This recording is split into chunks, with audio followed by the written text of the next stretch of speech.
Shri Venkateswara gold తాకట్టులో ఉన్న మీ బంగారాన్ని విడిపించి కొనబడును.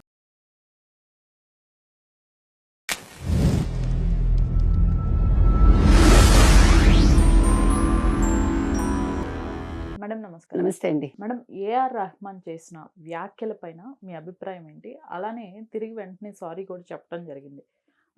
ఈ అపాలజీస్ ఆయన మనస్ఫూర్తిగా చెప్పలేదు, ఎవరో చెప్పించారు అని కూడా హిందూ సంఘాలు ఆగ్రహం వ్యక్తం చేస్తున్నాయి. అసలు ఆయన మాట్లాడిన మాటలేంటి? దాంతో మీరు ఏకీభవిస్తారా? నేను రెహమాన్ మాటలతోటి ఏకీభవించను. ఆయన క్షమాపణతో కూడా నేను ఏకీభవించను. అడుసు తొక్కనేల కాలు కడగనేల అన్నారు పెద్దలు. అంటే 25 సంవత్సరాలు ఆయన ఒక చిత్ర పరిశ్రమను ఏలి, అటు తమిళం కావచ్చు, తెలుగు కావచ్చు, మలయాళం కావచ్చు, ముఖ్యంగా బాలీవుడ్లో కూడా తాళ్ళతోటి ఆయన ఒక మంచి సంగీత దర్శకుడిగా గుర్తింపు పొందారు. అంతవరకు రెహమాన్ని పెద్దగా పట్టించుకొని బాలీవుడ్ అది ఇంటింటి పాటలు అయ్యాయని ఆయనే చెప్పుకున్నారు. తర్వాత స్లమ్ డాగ్ మిలియనీర్ అనే ఒక సినిమాకి ఆయనకి 2 ఆస్కార్ అవార్డ్స్ వచ్చాయి.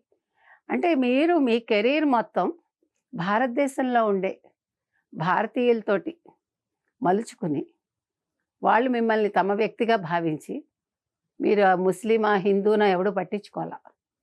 ఒక హిందువుగా ఉండి మీరు ముస్లింగా మీరు మారారు, మీ నమ్మకం, దాని గురించి ఎవ్వడూ మాట్లాడు. కానీ ఇవాళ అధికార మార్పిడి జరగడం వల్ల బాలీవుడ్లో నాకు అవకాశాలు తగ్గిపోయాయడం చాలా తప్పు. ఎందుకంటే ఏ పరిశ్రమ అయినా, ముఖ్యంగా భారతదేశంలో చిత్ర పరిశ్రమలో ఇంతవరకు కుల మతాల ప్రస్తావన లేకుండా నడిచింది. ఇంటర్నల్గా ఏమైనా ఉండొచ్చు కానీ ముఖ్యంగా సంగీత దర్శకుల్లో ఎప్పుడూ కూడా ఇటువంటి వివాదం రాలేదు. మీరు నౌషాద్ నుంచి తీసుకుంటే ఇంచుమించు 1940 నుంచి ఈ రోజు వరకు మీరు చూసుకుంటే ఏ సంగీత దర్శకుడి ప్రస్థానం అయినా ఇంచుమించుగా 20 ఏళ్ళు లేదంటే 10 ఏళ్ళు 15 ఏళ్ళే కొనసాగింది. వాళ్ళందరితో పోలిస్తే ఈయన 25 ఏళ్ళు నిరాటంకంగా ఉన్నాడు. ఇప్పుడు పెద్దికి కూడా ఆయనే చేశాడుగా తెలుగులో. రానున్న పెద్ది సినిమాకి కూడా రెహమానే చేశాడు సంగీతం. మరి నాకు అవకాశాలు లేవని ఎందుకంటాడు ఆయన?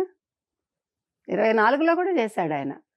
అంటే నేను అనేది ఏంటంటే మీరు దేనికి ఇప్పుడు ఏంటి సంగీతం అనుభవం లేని వాళ్ళందరూ సంగీత దర్శకులుగా గుర్తింపు పొందుతున్నారు అన్నట్టుగా, అంటే కరెక్ట్ పదాలు నాకు గుర్తులేదండి, ఆ రకంగా మాట్లాడాడు ఆయన. అంటే సంగీత జ్ఞానం లేకుండానే చేస్తున్నారు అనే ఒక భావన వచ్చేలాగా.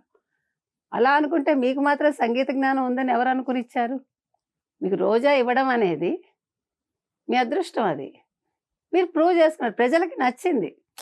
మీరు అరేబిక్ సంగీతాన్ని తీసుకొచ్చారు. మీరు గమనిస్తే మీకు రెహమాన్ సంగీతంలో ఎక్కువ శాతం అరేబిక్ సంగీతం కూడా ఉంటుంది. కానీ భారతీయులు ఒప్పుకున్నారు దాన్ని. మీకు దాన్ని బట్టి అర్థం కావట్లే మతం అనేది ఎక్కడా లేదని. మీకు గుర్తుందా, ఖాన్ త్రయమే ఏలారు బాలీవుడ్ని.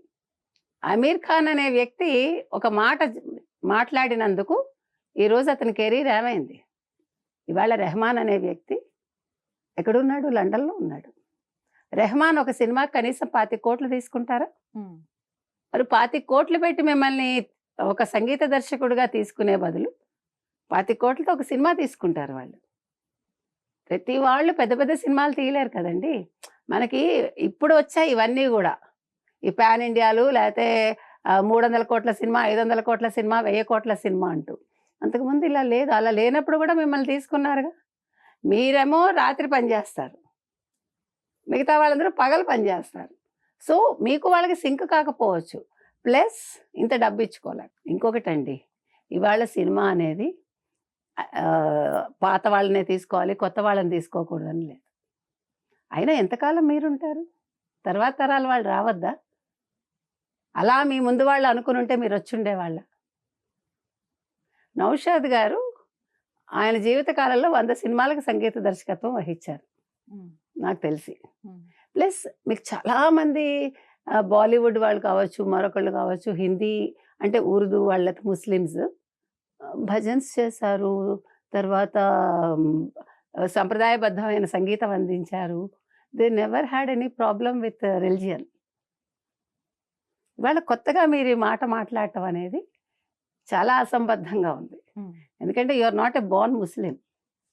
మీరు ముస్లిమా కాదా అని చూసి ఇవాళ అధికార మార్పిడి జరిగింది కాబట్టి, ఇంకొకటి ఒక రైట్ వింగ్ అనేది ఇవాళ వచ్చాక, ఒక భారతీయ జనతా పార్టీ వచ్చాక, ఒక మోదీ ప్రధానమంత్రి అయ్యాక బాలీవుడ్ని వాళ్ళని శాసించట్లేదు. ప్రజల దృక్పథంలో మార్పు వచ్చింది. ఇక్కడ ముస్లిమా హిందువా కాదు. ఇంకొకటి ఇవాళ ఏమంటారు అండర్ గ్రౌండ్ అంటారా ఏంటి, వాళ్ళ ఇది తగ్గిందేమో హవా బాలీవుడ్లో. ఇవాళ అంటే సినిమా ప్రపంచం అనేది సినిమా ప్రపంచంగా ఉందేమో, అందుకని ఈ మార్పు వచ్చింది.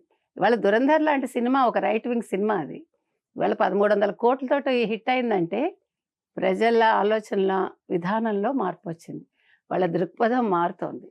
కాబట్టి రెహమాన్ గారు ఇలాంటి ఒక అంటే ఇన్ని సంవత్సరాలు ఆయన ఒక ఫీల్డ్లో ఉండి ఇంతమందితో పనిచేసి మీకు హిందీ నేర్చుకోనన్నారు మీరు, మీకు గుర్తుంటే. హిందీ నేర్చుకోకపోయినా మిమ్మల్ని బాలీవుడ్ ఆదరించింది.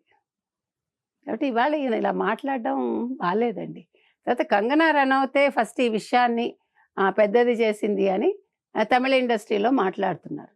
ఎవరు మాట్లాడారు, ఎవరు బయటకు తీసుకొచ్చారని కాదు, ఇలాంటి వాటిని ఖండించాలి. తమిళ ఇండస్ట్రీ అయినా, తెలుగు ఇండస్ట్రీ అయినా, మలయాళం ఇండస్ట్రీ అయినా, ఇంకో ఇండస్ట్రీ అయినా. ఇవాళ బాలీవుడ్ కూడా ఖండిస్తోంది. ఎందుకంటే మీరు అలా ముస్లిం అని అనుకుని ఉంటే మీరు ఇండియాలో ఉండకండి, పాకిస్తాన్ వెళ్ళిపోండి అని చాలామంది చెప్తున్నారు. ఈవెన్ అమీర్ ఖాన్ కూడా చెప్పారు కదా, ఇక్కడ అభద్రతగా ఉంది అని నా భార్య అంటోంది కిరణ్ అంటే, who asked you to stay here? ఇన్ని వేల కోట్లు సంపాదించుకుని మీరు భారతీయుల సంపద అంతా దోచుకుని, ముఖ్యంగా హిందువులు చూస్తేనే కదా సినిమాలు ఆడుతున్నాయి మీకు, మీరు మమ్మల్ని అనడం ఏంటి అంటే సడన్గా గుర్తుకొస్తుందా మీకు మీరు ఎల్జియన్? నేను జావేద్ అఖ్తర్ కూడా ఖండించారు రెహమాన్ మాటల్ని. అలాగని జావేద్ అఖ్తర్ అన్నిసార్లు ఆయన ఏం అలా మాట్లాడరు, ఆయనకు కూడా విమ్స్ అండ్ ఫ్యాన్సీస్ ఉంటాయి. ఒక్కోసారి అటు మాట్లాడతారు, ఒక్కోసారి ఇటు మాట్లాడతారు, కానీ నిన్న చక్కగా మాట్లాడారు. నేను అంటున్నది అది మీకు ఒక అయిపోయింది, మీ శకం అయిపోయింది. ఇప్పుడు ఒక మనిషికి సాధారణంగా ఒక దశ అండి, ఎవరికైనా లైఫ్లో ఒక ఉచ్చ దశ అనేది ఉంటుంది, అది ఒక 10 ఏళ్లే. మిగతాదంతా కూడా మనం ఆ 10 ఏళ్ల ఇన్ఫ్లుయెన్స్ తోటి లాక్కుని వస్తాం ఇంకో 10 ఏళ్ళు. ఆ తర్వాత ఏమన్నా ఉంటే కొంచెం ఆ ఇంగువ కట్టిన గుడ్డ అంటాం చూడండి, ఆ వాసన మిగిలిపోతుంది. ఆ వాసనతో ఇంకో 5 ఏళ్ళు కొట్టుకెళ్తారు మీరు, అంతే. ఎవడైనా అంతే, ఇది మీరు నేను కాదు, మీరు ఎవరి జీవితాన్నైనా కాచి వడబోయండి, మీకు కనిపించేది ఇదే పదాలు, ఇదే ఉంటుంది. కాబట్టి రెహమాన్ అనే వ్యక్తి ఈరోజు ఎక్కడో లండన్లో ఉండి ఆయన కాన్సర్ట్స్ చేసుకుంటున్నారు, ఆయన దీన్ని ఏమంటారు షోస్ చేసుకుంటున్నారు, మ్యూజిక్ షోస్ ఏమంటారు అవన్నీ. కాబట్టి ఆయన ఇవాళ ఇలా మాట్లాడటం అనేది బాగులేదు. ఆయన చెప్పిన ఆ క్షమాపణ కూడా నా మాటలను వక్రీకరించారు అన్నట్టుగా మాట్లాడాడు తప్ప, నేను అలా అనలేదు, నా ఉద్దేశం అది కాదు అని ఖచ్చితంగా ఆయన చెప్పలేదు. ఖచ్చితత్వం చాలా అవసరం మనిషికి. మనిషి తప్పు చేసినా ఒప్పు చేసినా ఒప్పుకునే ధైర్యం ఉండాలి, క్షమాపణ చెప్పే గుణం ఉండాలి. అది రెహమాన్ చేయాల్సిన పని.